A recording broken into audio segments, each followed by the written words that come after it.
Prison talk story time about the day I got to Lebanon Correctional. Let's check it out.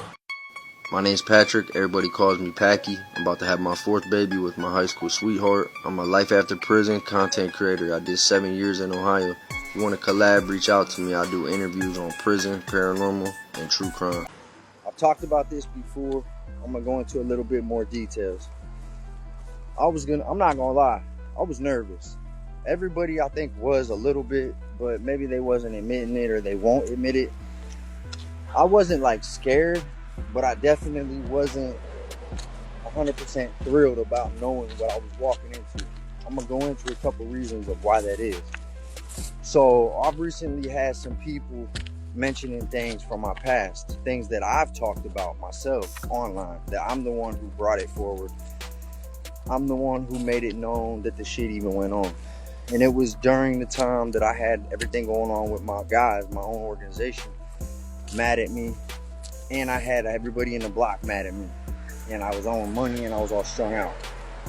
After multiple fights, multiple violations, and being scared to even go to sleep in the dorm at Lake Erie because it was a level 2 open dorm, I eventually found myself rolled out. And I actually went to a lot of different prisons in Ohio. I don't give a fuck. People talk about that shit all they want, what I did and how I manipulated the system. I would leave a place owing money and different shit like that. It's not cool, but that's what I did. And when it caught up to me, I would handle it and it would happen. Whatever happened, happened. So fast forward all that dumb shit. At Lebanon now, I'm on the bus. I'm with my homie Mike Page from Youngstown. Actually been to 3 different prisons together because he kept riding out too for different reasons. They're yelling at us. They're telling us don't talk unless not spoken to. There's duct tape on the, you gotta walk on these duct tape lines. Everything's controlled movement. Now all level 3s are not like this, but there it is because everybody's there for a reason. It's a disciplinary, so you've done something to earn your spot there. It's like a punishment within a punishment, we'll just call it that. So we're in medical, signal 3 goes off. People who don't know what that is, that's a man down. Fight in progress, assault on staff in progress, something like that.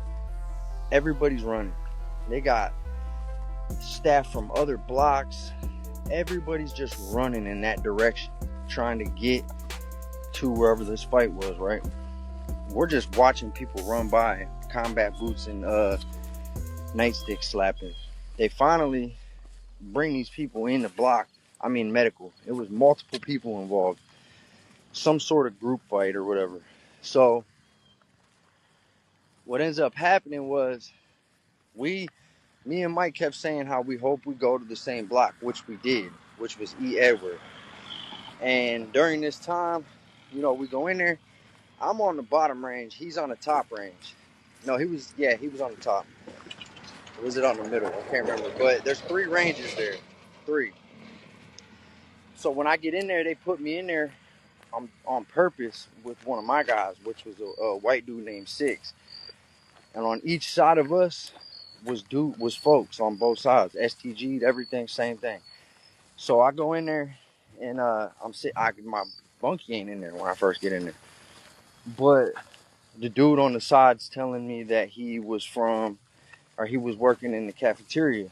But, we don't really talk that much through the window, just a little bit. When he finally comes back right before they release for chow, because he was stealing some shit from the chow hall and he was bringing it back. That's how I met him. I'm in this tiny ass room, like, what the fuck is this shit? Long story short, he gets to telling me who he is. We figure it out. We lock up, do our 1-2. He tells me we got our guys on both sides, and they try to keep people STG'd in the same, general vicinity for the most part. So I tell him my situation that I just had happen at Lake Erie, that I wasn't proud of it, and that some shit happened, more or less that I checked in, more or less. And I told him, you're going to find out anyway, so I'm going to be a man and tell you and explain it to you.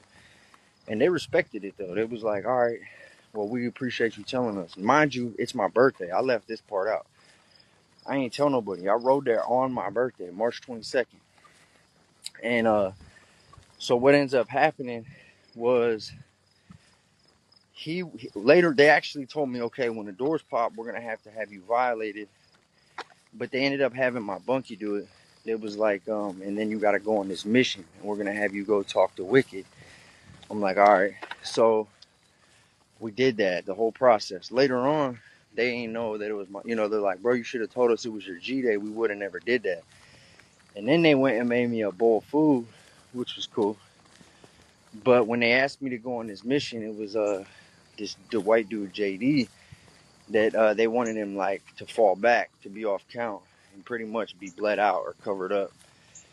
So when they told me what I had to go do, they actually told me I had someone shadowing me, and it was Shit Truck. Shout out to Shit Truck, another white dude with long dreads, solid dude. He was doing a long bid, I think like 15 years.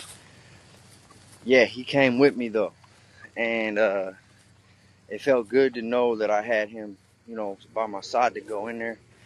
And we ran in on dude, and we just beat the hell out of him real quick for like maybe 15, 20 seconds. I don't know. And at one point, we was punching him and kicking him, and he was like, all right, stop. We did it a little bit more, and then we ran out. What's so crazy about this, y'all, everybody in the block knew but him. So when I come walking out, all these dudes are on the range staring at me and Shit Truck, nodding their head, going like this. What this tells me is everybody knew the play about what was going on, but he didn't know, obviously. So we come out, and there's all these dudes on the top range, the middle range, or in the, they're walking down the tier. Everybody's watching. Mind you, I just got there, so this was good for me. Not only was I asked to do this, so I pretty much had to, it was good for me for the simple fact that you should always, find yourself in a situation like this in prison when you first get there, or people are going to think you're soft. And then I had some other situations behind this same, world, but I'll make those separate videos. Hope you guys enjoyed this one.